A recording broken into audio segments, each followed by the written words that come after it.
Greetings, students. Mr. Little here, and today we're going to have a look at Chapter 33, Part 1. This is the lead up to World War I. And it's funny, in the lead up to World War I, many European statesmen and powerful people talked about how certain parts of Europe, in particular the Balkans, were the powder keg of Europe. This is where the war would begin. But I think if we take a slightly more global approach to it, we can see that Europe was, in fact, the powder keg of the world. So with that said, let's go ahead and explore that today. By the end of this lecture, you should be able to answer the two following questions.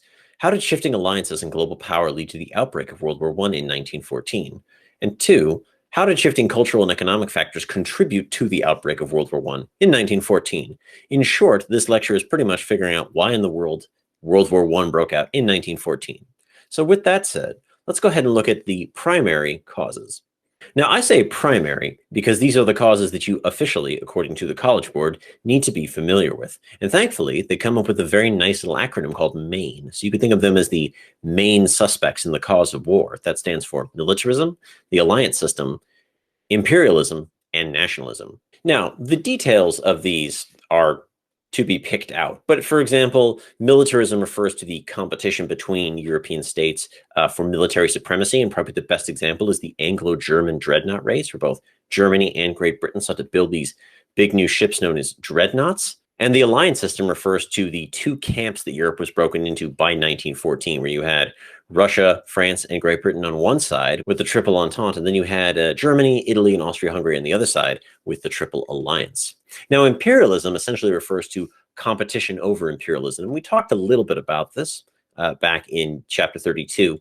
But between sort of the Berlin Conference and the outbreak of World War I, there were a number of rather close calls, moments where two countries almost went to war over an imperial territory, specifically France and England over Egypt, and Germany and the United States over Samoa in the Pacific. But in the lead up to World War I, there was actually several low-key crises between France and Germany over the status of Morocco. Now, Morocco was a French protectorate. It was still independent, but Germany tried to sort of stir up trouble by advocating for Moroccan independence, which got France very upset. And so this sort of simmering rivalry over the question of Morocco. And this really just reflects the fact that at this point, we were looking at a globalized world. There were European empires that spanned the globe that had global interests. And so if those global interests brought the conflict back home, it really shouldn't be a surprise. And even countries that didn't necessarily have huge global empires still had their own forms of nationalism. So in the southern parts of Europe, in the great landed empires of the Ottoman Empire, the Austrian Empire, and parts of the Russian Empire, there was a movement known as Pan-Slavism. This is sort of like Pan-Islamism that we talked about back in Chapter 31. But the idea was it wanted to unite all of the Slavic peoples under one rule, usually that of Serbia or perhaps of the Russian Empire. So we'll talk about that in just a second. But in short, these four ideas, militarism, the alliance system, imperialism, and nationalism, are the four ideas that officially you have to be familiar with to do well in the AP exam. Now, what I'm going to do today is talk a little bit more about some other ideas that help contextualize these ideas. So let's have a look at the alliance system. So you can see here on the map, we have the Triple Alliance in red, that's Germany, Austria, Hungary, and Italy. And then you have the Triple Entente in blue, that is Great Britain, France, and Russia. And Entente is sort of like an agreement. I believe it's a French word that means simply agreement. And it was when Britain and France came to an agreement not to have any more wars over colonies, and Great Britain and Russia came to an understanding over who would have influence in Central Asia. Now, you might remember Otto von Bismarck. He's the guy that unified the German states. And between his time in office as the German Chancellor, 1781 to 1790, he tried very hard to keep France isolated because he knew that France was going to be Germany's biggest challenge. So he tried to keep France isolated. His successors did not do a very good job of that, as you can see, because France got allies in Great Britain and Russia. It was said that alliances helped to keep the peace by preventing people from thinking that they could attack one nation without getting consequences from another nation. In reality, what happened was these alliances just ended up sucking everybody into a global war. And so that's when we talk about alliances as the cause of the war. That's really what we're talking about. So let's talk about what I call the sick men of Europe. Now, the sick man of Europe is usually said to describe the Ottoman Empire as a declining empire that was losing control of its territory, the sick man of Europe. But in reality, all three major landed empires, the Austro-Hungarian Empire, the Ottoman Empire, and the Russian Empire, were arguably sick men of Europe themselves. Each one of them was dealing with some sort of nationalism or domestic unrest. So in the Austro-Hungarian Empire, they were dealing with nationalism, particularly from their Slavic subjects in the south. Now, as you can see from the map here on the right-hand side, the Austro-Hungarian Empire had at least a dozen different nationalities, and maybe more depending on how you break it down, but their southern Slavic subjects were giving them the most trouble.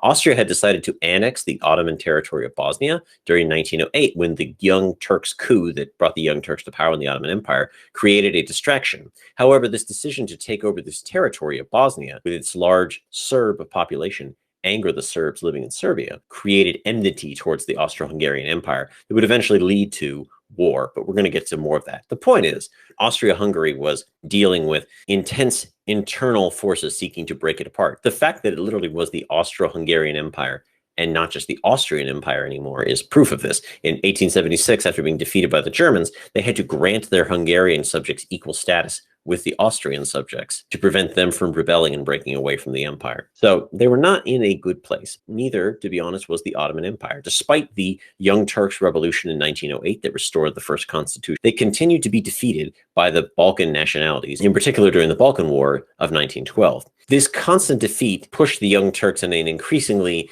Turkic nationalist position, although they were always Turkish nationalists, but it became much more intense, and we're going to see the consequences of that later.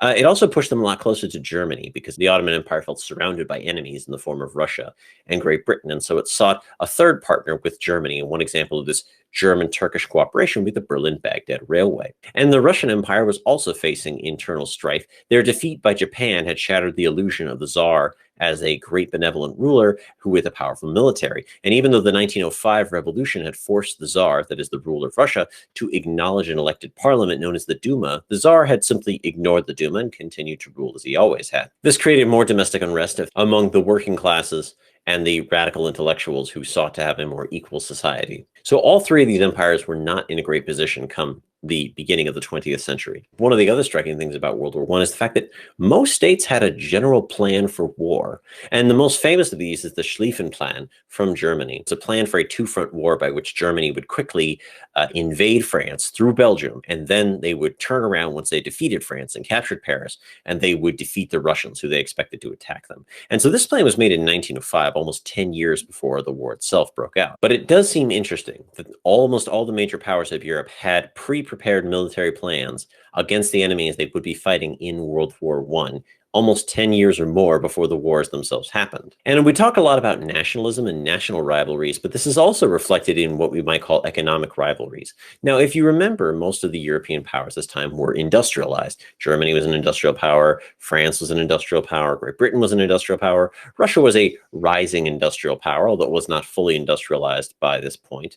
And free trade had been a major economic policy of all these nations. Free trade was a great way for industrializing countries to get wealthy and continue to grow their economies. And it encouraged international cooperation because you didn't want to have trade barriers with one another, in Europe specifically. As we know, Great Britain liked to use free trade as a cudgel to force other nations to open up their markets. But in Europe, most of the large states did embrace some sort of free trade policy. But in the 1870s and 1880s, this began to change. As national rivalries began to grow and intensify, local economic interests began to petition their governments for protection or additional markets. My personal favorite example of this is what's called the marriage of iron and rye in Germany. And essentially, this was an alliance of industrialists and farmers designed to, at least in part, keep Germany self-sufficient from Russian food imports, but also to prevent the rise of the Socialist Party in Germany. And essentially, they pushed for the German government to tax Russian wheat. German workers would be forced to buy German wheat at higher prices than they would if they could import cheaper Russian wheat. And so this, along with other tariff examples from France, combined with government support for large cartels, that all reflect what we call a protectionist attitude and the decline of the liberal ideas of the revolutionary era versus now a nationalist protectionist idea that had the state above all in a weird, almost neo-mercantilist attitude. So in addition to the political and nationalist rivalries, we begin to see economic rivalries, which is interesting because one of the arguments against war breaking out in Europe in 1914 was talking about how economically interdependent they all were. And when you examine the evidence a little bit closer, they were not quite as economically interdependent as we'd like to think they were. And sometimes the years that lead up to World War I are referred to sort of as a Great Peace or the Long Peace or the Century of Peace. And maybe it was a century of peace in Europe, but it is really worth noting that there was violence all over the world, and especially violence against civilians, which is going to become a key feature of the 20th century. So in European colonies, for example, the Force Publique in Leopold's Congo inflicted horrendous atrocities on the native Congolese, killing perhaps 10 million Congolese in the course of 15 years. And in German Southwest Africa, German forces conducted what may be considered the first genocide of the 20th century, a genocide being a deliberate attempt to destroy in whole or in part a culture or people. German forces in Southwest Africa did this against the Herero and the Namaqua people after an attempted rebellion, killing or interning perhaps 100,000 Herero people in particular. And it wasn't limited to the colonies. The decline of the Ottoman Empire and the difficulties of the Russian Empire led to targeted violence against minorities. In the case of the Ottoman Empire, the Hamidian massacres against the Armenian populations were only stopped with international public pressure. And the pogroms in Russia, while they were not stopped with international public pressure, were nonetheless symptomatic of political states in decline using violence as an attempt to rally their people around them. This violence was tacitly approved or directly approved by the state. This was not an accident or an angry mob. Angry mobs might be used, but this was state-directed violence. And so mass violence before World War I, in particular mass violence against civilians, sort of removes this idea that somehow it was a very peaceful era before World War I. So domestic unrest and popular opinion refers to the fact that there was quite a bit of domestic unrest in the European powers, even in the United States during this time leading up to the war. So for example, you have a string of assassinations against royalty in Central Europe. US President McKinley, the entire Portuguese royal family is wiped out in 1908, which in part leads to the collapse of the Portuguese monarchy. You have socialists, anarchists, and labor unions going on strike, which of course usually leads to police and institutional violence against them intensifying. And you also have what we call popular nationalism. There's sort of the intellectual nationalism of why your particular group of people is better than another particular group of people. However, a slightly less intellectual, more crude version would simply be called popular nationalism, in which you use things like racist caricatures to depict your enemy as less than human. On the right, we see an Austrian cartoon saying that the Serbs must be destroyed, and you see an Austrian fist crushing a caricature image of a Serbian with a knife and a bomb. On the domestic front, things were not exactly quiet. The labor movements and the strikes and the government response to these labor movements and strikes, whether they're in Great Britain or in Russia or in Germany, really sort of demonstrated the normalization of violence in everyday life in the years leading up to the Great War. But most people know the story of the assassination of the Archduke. So, as I said before, the Austro-Hungarian Empire annexed Bosnia in 1908, and this brought about a great deal of anti-Austrian sentiment within Serbia. And in particular, a new Serbian government was already anti-Austrian, sort of looked the other way or might have had an active hand in the formation of an anti-Austrian terrorist group known as the Black Hand, and one of their members, most famously, Gavrilo Princip, who you can see on the photo on the right in the center of the front row. It was in early June when Archduke Franz Ferdinand and his wife Sophie went to visit Sarajevo, which is the capital of Bosnia, the province of Bosnia.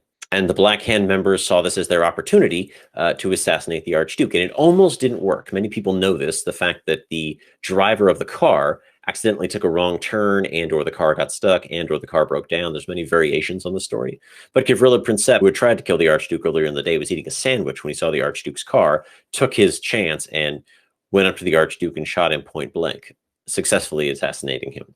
Now, what's interesting, and most people don't know, is that Archduke Franz Ferdinand was actually not very popular. He was not very well liked within the Austrian royal family, but nonetheless, Austria saw this as an opportunity. And so they sent Serbia an ultimatum with 6 points. Now, Serbia accepted almost all of these points.